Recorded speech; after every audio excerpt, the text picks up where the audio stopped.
Hi, heroes. I'm Stan Lee, and this is a really exciting moment for me.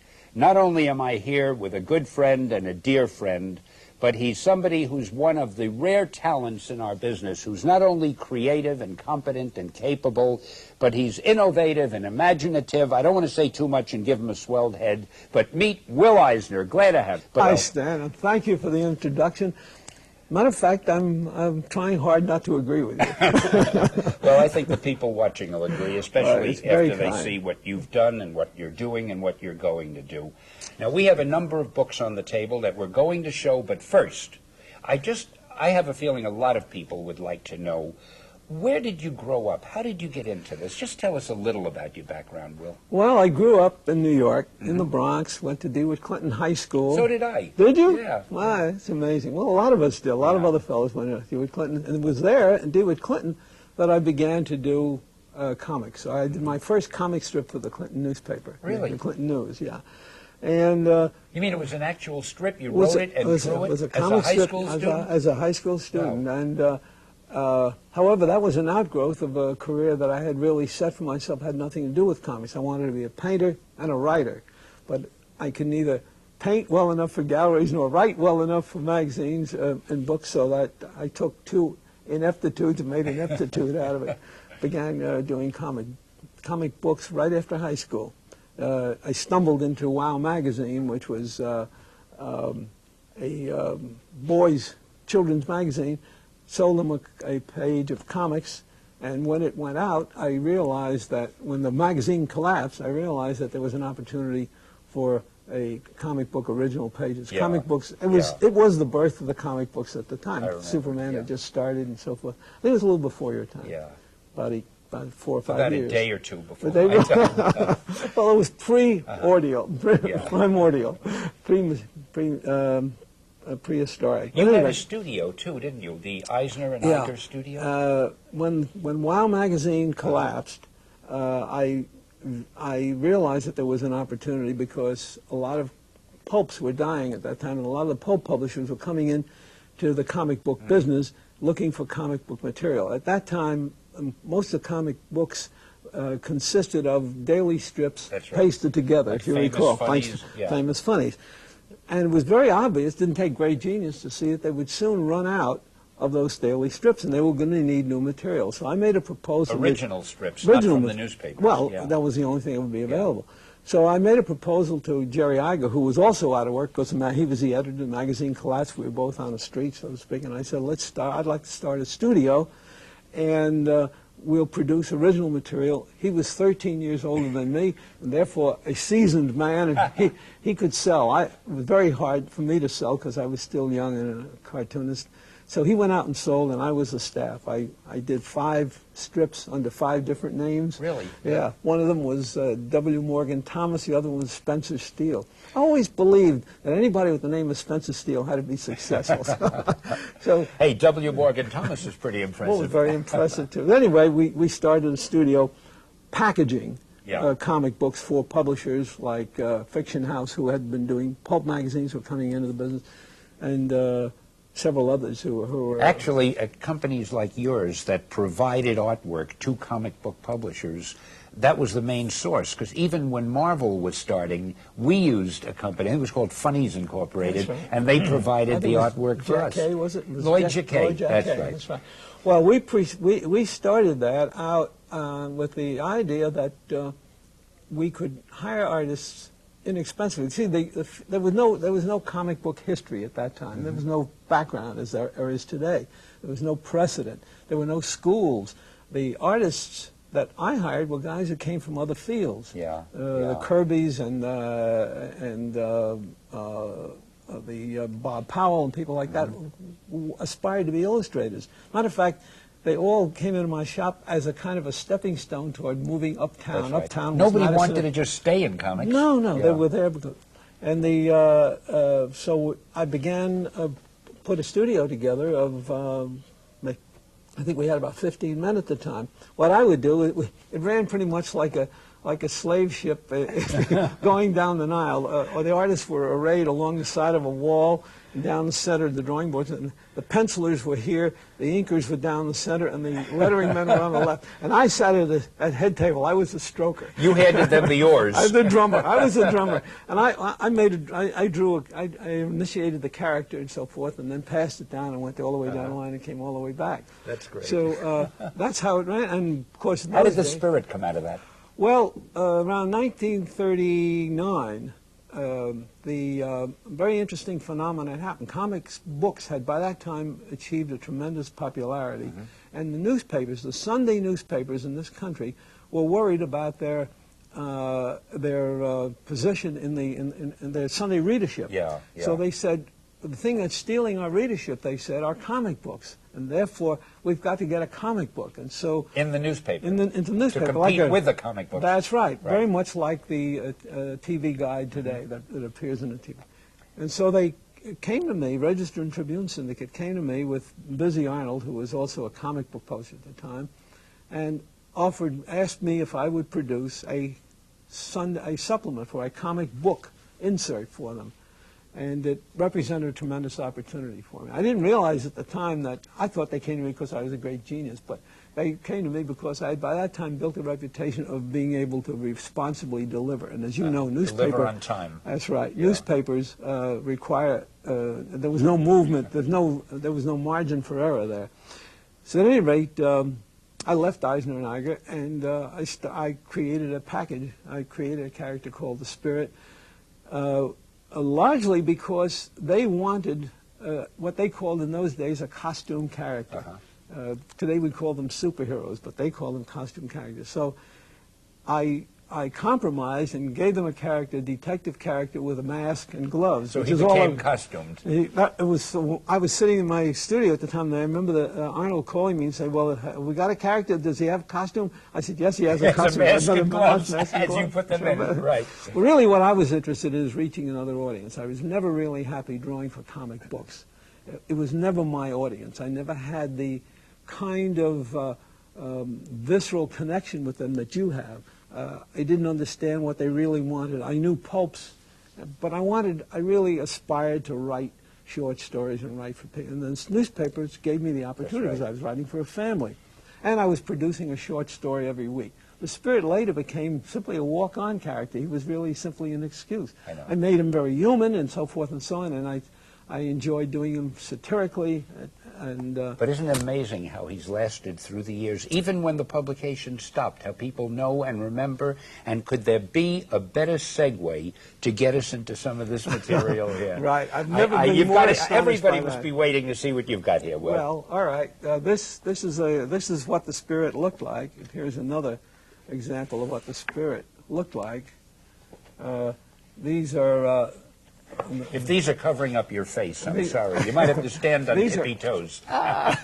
These are some of the pages that were done. These were 7-page stories, complete in themselves, no continuity in effect. And got to show. Is there a first page here? Yeah, these first pages of these yours are so-called were splash pages. Yeah. Well, I devised them out of necessity because what they had to do is hold on to the audience, capture the audience. They had to serve as a cover, as a magazine cover. And at the same time, they afforded me the opportunity to lead the reader into the story. To set, you know, as a storyteller, that the best way to tell a story is to tell the reader what you're going to tell them, set the mood for it, and then tell the story. Well, that's what the purpose of that is. You made it a coming attractions almost. That's right. It was a marvelous opportunity for me as a writer because I could experiment. But there was so much more to it than that. I don't know. Are there any title splashes in here? Here there are more here. Let's get some, because some of your title splashes I thought were masterpieces of design. Well, you used lettering as if it was part of the artwork, and the way you'd letter it, the way you'd lay it out. Here's one. Yeah. Here's one. The lettering always. One of the problems I had really was that I changed the lettering, the logo, every issue. every story. And the syndicate was screaming blue murder because they couldn't advertise it on their trucks because it was always different. Different lettering. Yeah. And also, I had a copyright problem. It was hard to. It's only in the last few years they were able to trademark it. Yeah, I trademarked it about 10, 15 years ago. Here's another example. That's the Christmas spirit. Yeah, but there is a case of doing a design. Got to it was see very some more. Unusual. Got to get some more. You talk, I'll look. Well. That feature. Yeah, this is. I'm sorry to interrupt, oh, it's okay. but this is pretty typical of some of the things you did.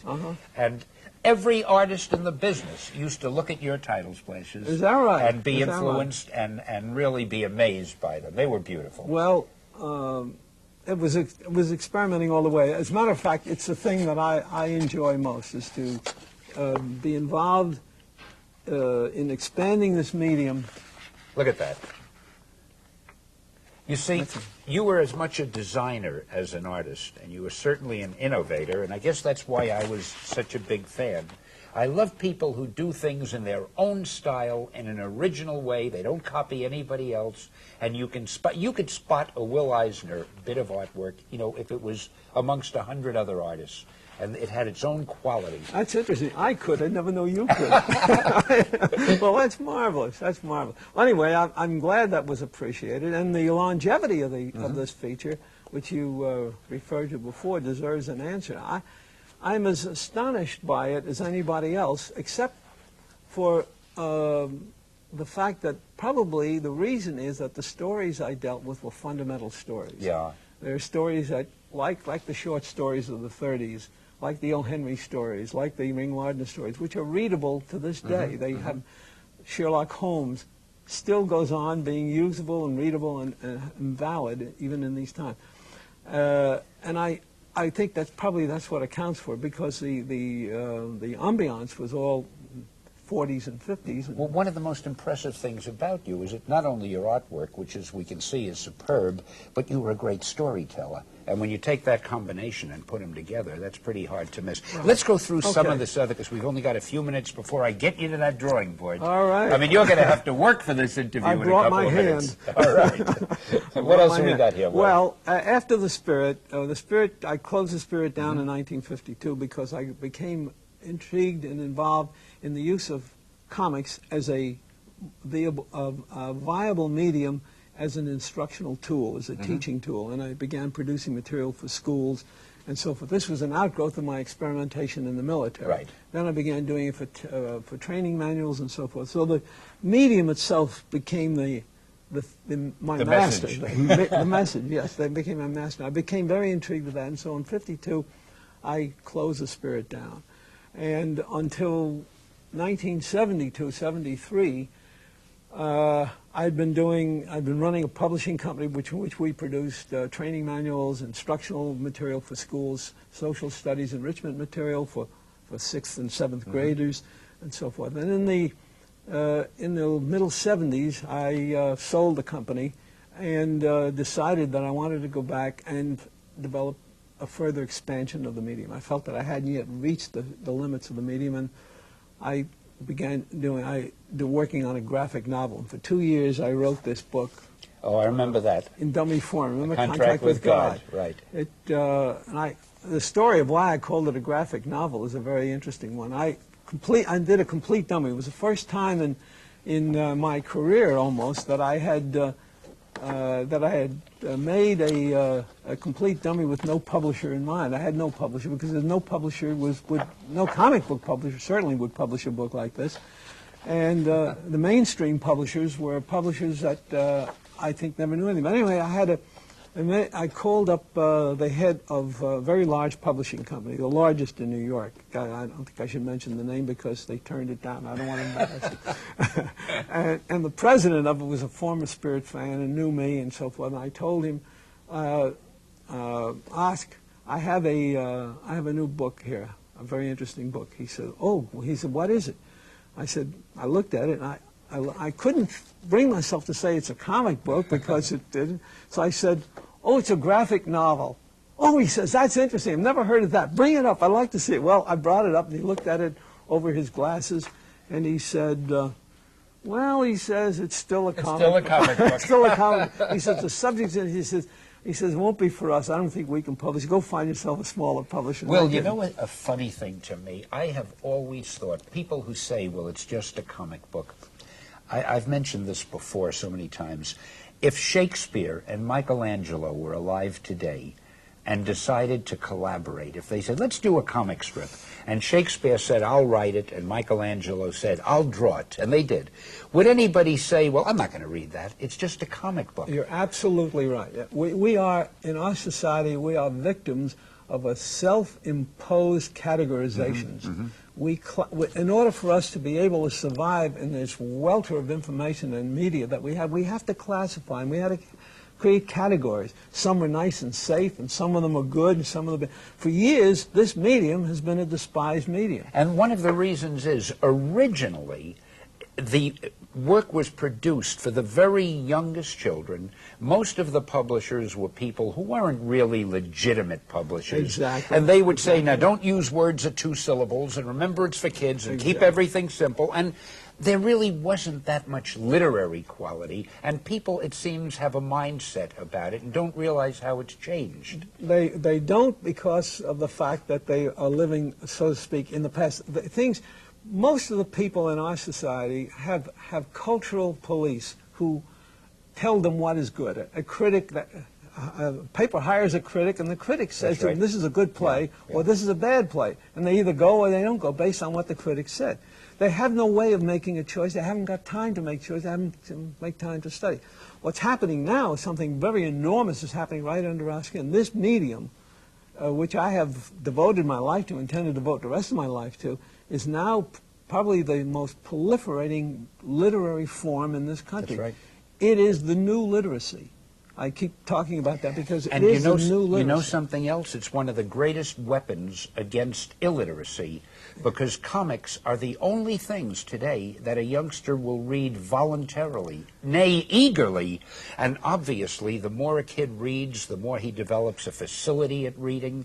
And once you get the reading habit... Why do you say kid? Why not say everybody? Anybody who wants to read, because well, it's just that usually youngsters start with comics. Well, what's happening now, as a matter of fact, I'm glad you brought that up, because I'm working on that right now with a television, public television, developing a way of bringing this medium to the television screen for the purposes of enhancing literacy in this country. Oh, that sounds interesting. It's a very big thing, and I can't go too deeply into it, but I'll skim over it. Yeah, you're afraid I'll steal it.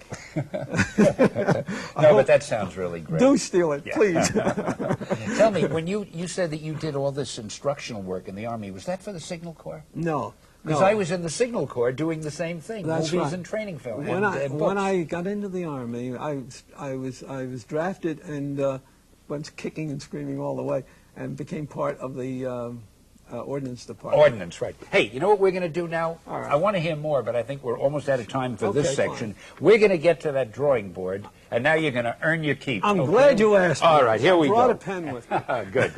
Actually, it won't be hard for you when it comes to drawing, but I think that the people watching this really would like to see Will Eisner in action. Well, and here's a sheet of paper. You've got your pencil. And let me say something to you, and maybe this will start you off. You might want to discuss it, but keep drawing while you're discussing it. All right. If I throw the phrase sequential action at you, or sequential storytelling, what does that do to you? Well, it relieves me from having to deal with a blank piece of paper. Sequential art, which is what I call the art of comics, is the arrangement of pictures in a sequence to tell a story. What we do, what is being done in this comic medium, is to take a seamless flow of action. Say, for example, a man walking across the street and falling into a manhole, for example. So we start off... An unusual situation. Well, to say the least. We start off with the understanding that there are maybe 500 actions between that man walking across the street and going down there. What we have to do... You say 500 manholes in New York. All right, go ahead. What do you have to do? I'm sorry. I'm going to take you seriously. Don't ever do walking, that. What we do is select out of the 500 little all totally connected, unseparated actions. We select those actions which we can use to show the action itself. Now, what sequential art depends on is an intellectual understanding between you and the reader. So we have the man walking down the street here with a bow tie, and between him and here, there's another action in which he's perhaps looking back at somebody back there. Who said, how come you're wearing that bow tie? Yeah, well, you know, hey, Charlie, what are you wearing that bow tie for? See, I know you never do anything without a reason. And when you said there's a man with a bow tie, you had to have established that for some reason, I figure. That's what makes you the great editor. Go ahead. You understand. So he's walking down here, and he Looking looks back. Mm-hmm. Now, and then in the third action here, he falls into the sewer, and I leave his hat hanging, flying up in the air. Oh, Now, I see what you mean. He turned around, so he didn't see the open manhole. That's right. He's fallen, and there's the hat. Right. Okay, great. Clever of you to figure this out, Stan. Well, you said it was an intellectual arrangement somehow between So you. now, what I've done here really is selected out of a whole series of actions which would normally occur in a motion picture film. Mm-hmm. A moving picture frame would be something like several hundred frames for this action, and selected from this into that. And this is what is known as sequential art, because there's a sequence of events between this picture and that. Well, you referred to comic book artwork as sequential art, don't you? Exactly, Mm-hmm. exactly. There's a textbook I wrote on it, which I use to this day to teach from, builds on that point. I felt that for the first time somebody had to sit down and create a discipline out of this art. When I started, as I said earlier, there were no schools. Nobody taught this subject. And I think it was necessary to do this. And I think it had to go beyond. I wanted to go beyond how to draw feet, how to draw ears and noses. Yeah, obviously, you've never studied how to draw feet. No, I've left it out. I think they go like this. I thought you were starting out with Charlie Chaplin. Well, no, but actually, it's very clear. I did clear. this so that it's... Yeah. So You've got the simply, action beautifully. Anybody can tell. At any rate, yeah. That represents the kind of action. Now, part of the importance of the work I do, to me, that is the importance of the scene itself, is the human action. I spend a lot of time developing emotion. And I believe that emotion comes not necessarily from a face, from picturing the face, but rather in the body. We show our emotions with our body. Body language. Body language, Yeah. if you will.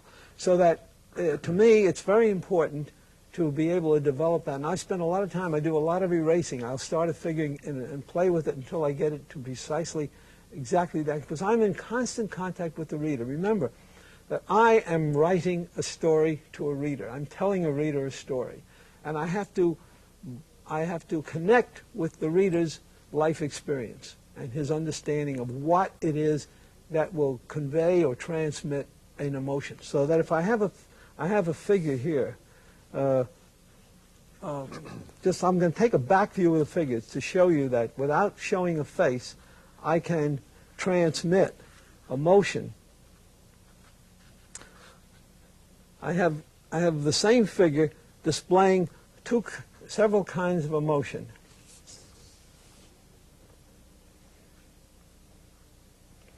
By moving his shoulders up and straightening his arms. We are still very primitive creatures, and we understand the basic animalism in each person. We understand what it is that transmits the emotion. We know that, for example, when we are tight or when we're frightened, there's a tendency to tighten up our muscles. When we look, when we cock our heads to a side, we are leaving ourselves vulnerable, so to speak, so that we do not betray the internal instincts that keep us going. Mm-hmm. I'm having trouble talking and drawing at the same time, which is a good thing. I'm not asking you to chew gum. No, which is never the problem for me. I usually talk a lot while I'm drawing, but at any rate, what I've done here is displayed three emotions from the view, Well, this from the fellow is vacuum. obviously very dejected. They're sad. Okay. This fellow is upright and firm. And this alert. this fellow is kind of quizzical. He's not sure. He's looking up. That's right. But you can, I would dare say right now, you could possibly, just looking at this, or any reader could, envision the face on these people without my having.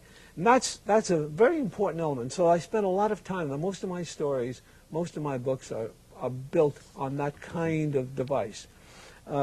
We respond to internalism, the internal emotions, quite obviously the way animals do. For example, I'll take a little more. For example, eyes.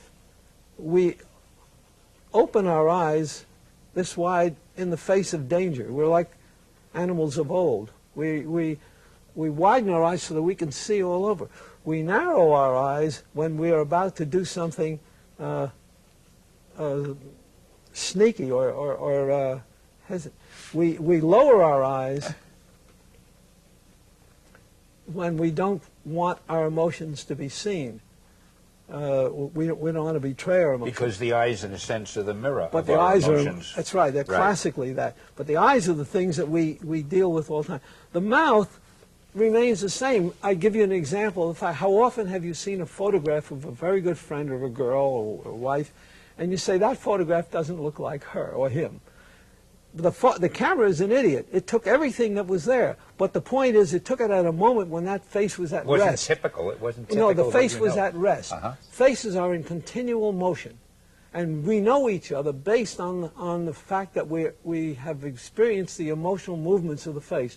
It's why caricaturists, good caricaturists, are so successful. They're able to capture a compendium, a collection, a composite of all the actions and put it together. But since the face is usually in motion, when the face isn't moving and is at rest, that isn't a typical shot then. Unless the person is usually not expressive. Exactly, exactly right. Because it isn't that. We know the person. So therefore, it's important in doing this sequence watch to support the emotion. Now, for example, I could take the same face here and put the mouth at rest. Exactly the same, and same it'll be mouth, a different face. Same mouth, and the emotion will still be conveyed, even though I've done nothing with the mouth. Now, most young cartoonists invariably play around with the mouth. They think the mouth is the thing that shows expression. But I can show humor in this. I can show this same character laughing by crinkling the eyes and still keep the mouth the same. So there's a whole. I believe there's a vast science of understanding in the whole business of sequential art. But you see, when you said body language and every part of the body moves and so forth, you're doing it the hard way, just with the eyes. But then if you were to do the mouth also smiling, and if the nose crinkled a little, and if the chin and the cheek, then you'd have a perfect, what you're doing is fleshing out a sentence. That's right. And what you're saying is every part of it has to be acting, to be working. Not just the mouth or just the eyes or just the ears wiggling. It's an understanding. For example, we know that if a mouth is put in a smiling position, some other things happen because muscles they interact. The muscles pull the mouth apart, so therefore the cheeks would go up, and the cheeks would go up, and then that creates the crinkly eyes. So, Will, your classes must be fascinating. I mean, this is really great. Well, keep going. I teach on the basis of storytelling, not so much drawing. I teach drawing as it relates to the telling of a story. I sincerely believe that this is a literary form we're in. It's a medium. When sometimes people ask me what I do, I tell them I'm a writer. I write with pictures. And that's what we're doing. It's a very primitive art form, but it is one that has found its place. It's come of age in this society. And it's we're lasted in a since the cavemen. And it's been developed. And today, as I say, it is the new literacy in the Western Hemisphere. And you know, another funny thing, we were talking before about the people who don't give comics enough credit and so forth. Well, there are people who say I don't want someone reading comics because he's looking or she is looking at the picture, and therefore they're not using their imagination. And I often think... They're wrong. You're right. You're absolutely right about that. I often think, again, getting back to Shakespeare, would you say, don't go to see a Shakespeare play, just read it in script form? Why see it on the stage? You're not using your imagination. Absolutely. Let me give you an example of what you're talking about. I hope you would. I want to support what you said. Please do. I can use all the support I can get. What we're talking about is the fact that the visuals, the images, the imagery that we put on a page forces, in effect, or invites and seduces and forces and attracts the reader to the reading of the words, because this medium is very unique. It is a very special, precious combination of words and pictures. And there is no formula for it, which means that the writer of this sometimes will have to leave out words entirely. I've done pages and pages where there were no words. I've stopped the script and and continued with words as you've seen in my work. But I'm going to saved a fortune on lettering too. Whoa, gee. The years. It's fun watching you do this, trying to figure out what it is that you're leading up to. It starts out just a circle and a few lines, and then by some magic alchemy known best and only to you, it becomes something. That's before our very eyes. Well, I do what most people in this field do, and that is I have a visual image. Mm-hmm. I have an image in my mind. As a matter of fact, one of the things I like to tell students is that this is one medium in which nothing happens by accident. If you're painting in oils, or if you're doing any other medium, things happen accidentally. In this medium, everything is under your control, and nothing happens by accident. Mm-hmm. That's true. But, it's funny. It's as though you're not really drawing. What you're doing is tracing, because you've got it all in your mind, and you're just tracing what you're thinking about. You're not an artist, you're a tracer. This thing is hooked up to an internal... This is getting very interesting.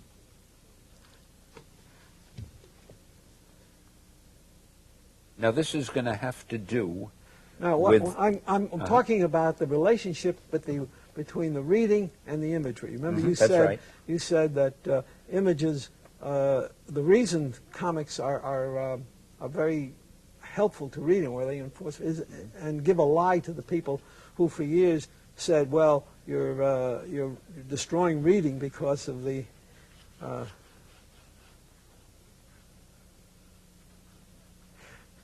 Well, as a matter of fact, when I first began selling comics to schools in the 60s, when I told you I had a company doing that, I used to have a terrible time with the teachers. They're virtually, I felt like I was a drug addict, a drug dealer in the schoolyard. And their argument was, how can you do this? You're destroying the children's imagination. You're giving them pictures for words in which we would like them to learn to imagine. And I kept arguing that, no, I'm enhancing, I'm abetting the imagination. And they couldn't see that, and as a result, we had a lot of trouble selling to school. I'm happy to say that theory is much less prevalent now. Yes, well, there are two reasons. One is a very pragmatic reason, and the teachers have been frustrated by the reluctance of children to read, and so they're reaching out for anything they can get their hands on. Yeah. And the other reason is that there's a whole generation of people who've grown up with this medium. Nobody under the age of 40 grew up reading anything but comics. I mean, or reading other things, but grew up with comics. So they're all... Now, I'm going to put a balloon in here, and I defy somebody to look at this thing without wanting to know what's inside that balloon. I wondered what you were leading up to. That's great. So you have here the necessary combination of words and balloon. This balloon could not exist without this thing, and this does not exist without the balloon. And it's that very carefully wedded combination of the two that really makes this a reading medium. This is the thing I'm working on in this television thing I was telling you about. That's a great with example. Public television. Yeah. So we have a medium here that not only is a true reading medium, but has the capacity of encouraging reading and have meaning. And now, you see, it helps your imagination. I can imagine what he's saying very easily. And you Will know- someone please pry my feet loose from this manhole cover that they're stuck to? or something like that. Or something like that. You know, it's funny. I'm involved in a committee called Entertainers for Education, where we're trying to use various forms of entertainment, such as comics, to help education. And today, the mood and the climate has changed so much. I cannot tell you the support we're getting from boards of education throughout the country and educators all over. Absolutely. When I walked into public television with this down in Florida, I was surprised at the response. And they put together a committee of librarians and educators, and they took me seriously. You know, it was astonishing. It proves that there's something else. The taste of the human race has finally come of age. Well, perhaps you can say that, but I think the need in each era of human history, the need begets the invention. I don't think I don't just as I don't believe men make events. I think events make lead. I'm talking about leaders don't make events. Well, it's the old necessity is the mother of invention. You need something, and it's got to. I wish I'd have thought of that. Yes, I wish I would have thought of it too. Brilliant, absolutely brilliant. Well, anyway, Will, you're impossible. I sometimes think so myself. Anyway, there's one other element that I think is worth discussing, and that is the content. One of the things that's happening now in comics is that there is a rise in the depth and the value of the content.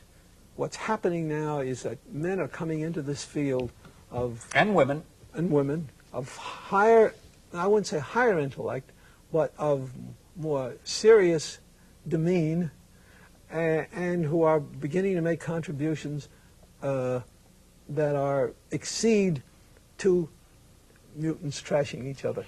The comics have divided themselves into couple of parts now. There's the comics that are designed for entertainment purely, and they serve a purpose. And there's the comics that provide male teenage fantasies or female teenage fantasies, and provide us with mythological characters, which our society always needs. The young people growing up need a mythological superhero to identify with. So now the third force, which I feel I'm part of, is conveying of works of literary merit, what I would call literary merit. I shouldn't use that because that's a little too pretentious, but works of a serious nature, dealing with things, subjects that are not necessarily pure entertainment. Even though the medium itself is an entertaining medium, I'm dealing with, for example, in Contract with God, I decided to deal with a man's relationship with God, his perceived relationship with God. And in recent times, the last book I did is an autobiographical book in which I deal with prejudice over a period of time, man's coming of age. We have finally found a subject to disagree about. Okay, good. I think, Will, I know what you're saying, and you're not wrong, but the area of disagreement is this. I feel that any entertainment medium, anything that's done for pure entertainment also has educational value. For example, when Mark Twain wrote what he wrote, when Charles Dickens wrote what they wrote, those were commercial stories. They weren't trying... Well, Charles Dickens admittedly did write about problems in England at the time, but he was writing to sell a story. Those were entertainment. When Sherlock Holmes... Anything has educational value if it's well written, if it's well drawn, if it's well sung, if it's well danced, whatever it is. I think the people who try to entertain in any medium, but who do it well and do it with quality, they're contributing to society's fund of knowledge. I don't think you have to sit down and say, I'm going to write a story with a message. I think it is impossible to write a story without a message. I think that every story that's written, if it's well written, contains something that has something for the reader to hold on to or to profit by. Hold your hat. Okay. I'm going to agree with your disagreement. I think we are saying essentially the same thing, or at least I feel I'm saying essentially. What I'm talking about is the effort to deal with subject matter that hitherto had been regarded as being too serious, if you will, for this medium. Remember that we who are in a given medium, whether it's film or whether it's theater or whether it's comics, find it very hard to be immune to the feeling of the reader or the viewer toward the medium itself. It's almost like the slave who knows he's a slave and therefore does not aspire to do great things because he says, I'm after all a slave. Everybody says I'm a slave, and so I'm going to continue being a slave. What I'm talking about is not the fact that storytelling has no intellectual value. It does. As a matter of fact, storytelling is a way of teaching that we learn as a society from our storytellers. Our storytellers tell us how to deal with life. Well, then we don't really disagree. No. Listen, hold it one second. Yeah, sure. I want to hear more, and we will. But I have a feeling you haven't drawn for a while. Let's do another one. All right. You haven't done a finished drawing. While we're talking, Will, could you do a more complete drawing, just so people know this is the real Will Eisner? All right. Well, do the spirit, whatever you want. I think it would be great if... Now, but keep talking about what you were, if you will, because it's interesting. All right. Well, what I'm saying is that the storyteller in our society, by whatever medium he works with, serves a teaching purpose. He teaches us or helps us learn to deal with with life itself. It's even Aesop's fables, as simple as they were. Well, they're a great example. Provided us. Everyone had a lesson, but they had the intention. That's why they were fables. They were written with the intention of each one providing a message. I wonder if they were entertaining. I think they no, but I mean by the very nature, because each one had a little a slogan, a little motto, a little parable, or whatever you call it, at the end of it. I mean, the purpose of it was each one was to teach a lesson. Well, all right. But we teach our... All right, then I agree. But it's very hard for a story not to teach something. The Bible is a series of stories which, in effect, explain a thing or teach a lesson and help us. You're picking what you're saying is right, and you're picking all the wrong examples, because the Bible also had a very definite purpose. But let's go far afield, Will. Let's take a mystery story. You could say that a story with a villain fighting a hero and the hero wins at the end, in some subtle way, is teaching the reader that good triumphs over evil. And it's written in such a way that your sympathies are on the side of the good guy, and you feel that the villain is a bad guy whom you don't want to emulate, if it's written the right way, if it's a well-written story. Now, there's a story with no attempt to moralize, but the moral is built in, as it would be, I feel, in any well-written story. And you can really pick that apart. I hate to name a movie, but let's take one of these trash and slash movies. Only if you keep drawing. Only if you keep drawing. Without mentioning. Because I know you can't argue as effectively if you don't use your hands, and I want to have an advantage here. You got the advantage. All right, a slash movie. Well, take a slash and trash movie. A guy who runs around, without mentioning the name, terminating people. All right. Is there a moral to that story? What does that teach us? Well, I think it may teach us a lot of things. First of all, our sympathies are entirely on the side of the good people and of the woman in that particular story.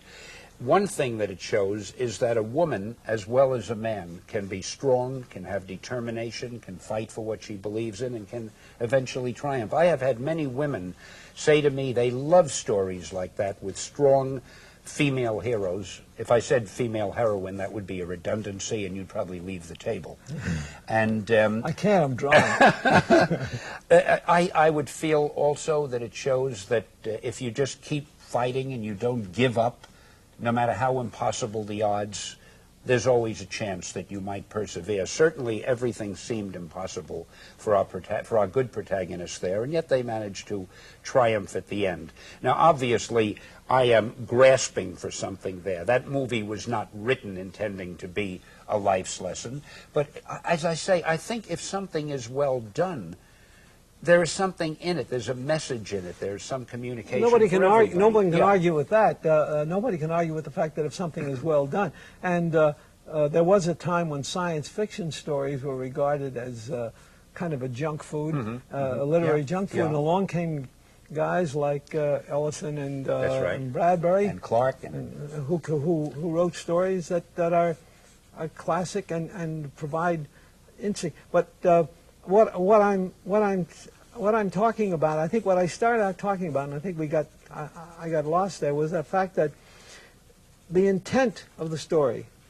You really are drawing this while you're talking and not even thinking of the drawing, and it's good, and I think you're wonderful. Tell me about the intent. I'm thinking about the drawing. I'm not thinking about what I'm saying. Go ahead. What about the intent? The intent was to entertain, to provide entertainment, and also sometimes it was to provide people or the reader what they thought the reader was with what they thought the reader wanted. That's a classic. You've heard that in the publishing world, where the publisher says, "Well, I want to give the reader what he wants," and that is my sole reason for existence, and that's why I don't want to be arrested for pornography. I think that's something subliminal on the part of every creative person, even a Will Eisner. I think when you write anything or you draw anything, you want to be sure that it reaches the audience. You want to be sure the audience will accept it. You want to be sure that the audience will enjoy it, will want it, will look upon it with fondness and kindness. That comes under the heading of approval. We all in this medium want approval. It took me 30 words, and you hit the nail on the head, and that's why you're the guest. Well, thank you. You're so flattering. Wait till you interview me sometime. You'll have a different stamp. Hey, this is turning out great, Will. All right. Anyway, that's just to let you know that I can draw seriously. Well, it also shows that a guy who does this sort of thing can also be a deep thinker and a darned intelligent and bright thinker. And aren't you nice? No, and it's wonderful that you are concerned with these things. And believe me, when I disagreed with you, I wasn't really disagreeing in concept. No, I think it was a valid thing, because I think what you were disagreeing with is I took to mean the example of what I gave. But and you're right in assuming that, because for years you were altering the concept of the characters that you were creating in your shops to lift, if I may put that in italics, lift the medium, or lift the concept of the so-called superhero beyond just the cardboard figure that he was in the very beginning. You know I'd never let you off this bench if you didn't say that, didn't you? I know where my bread is buttered. No, but the thing is, Will, I feel myself, artists, writers, musicians, actors, they have such influence in the world today that Tremendous. It's good if they are aware of that influence and if they try in whatever way to use, I mean, we're all entertainers. That's got to be our first consideration. But if you can find a way to entertain and also do some good and also have a message, I mean, what a wonderful feeling. Well, it is. And as a matter of fact, one of the nice things about being alive and in the field today, both in films and in this field, there's a lot of people who have what I call a sense of responsibility. They say they are aware of the fact that they're producing a thing that's going to be read by 50,000 people. They have a responsibility. And you do too, Will. You have a responsibility to autograph this thing, because by hook or by crook, I'm going to keep this copy. I think it's just great. And you did prove that you can draw the spirit, you son of a gun. Oh, that's great. Remember the time in Lucca? Italy. Many years ago, we were signing autographs, and one kid came over, and you signed my name, and I signed your name. He walked off the throttle. Oh, those were the days, huh? I loved Lucca. I hope they ask us back there sometime. Yeah, it was a great time. Will, that's just beautiful. Let me see that. All right. And you know, it has the same, to repeat, it has the same spirit and the same vitality as I remember the strip always having. That's the spirit. That is great. His eyes are smiling and his mouth is smiling, and according to your theory, as far as I'm concerned, his shoulders are smiling. Everything is smiling. Well, I got to tell you something. I wish that we had more tape in another 10 hours. You're a great guy to talk to. I could draw forever. And I could talk to you forever. I love you. Stan, it was a pleasure. Thanks so much for coming. Very enjoyable. And for proving Thanks for inviting me. For proving why you're here among our list of the comic book greats. Oh, thanks so much. Thank you very much. Right. Thank you. And I'm going to take this one. You're entirely welcome. Entirely welcome. And for God's sake, don't trip and stumble and ruin the whole exit. And they won't do one thing over. We'll have to do the whole tape over again if you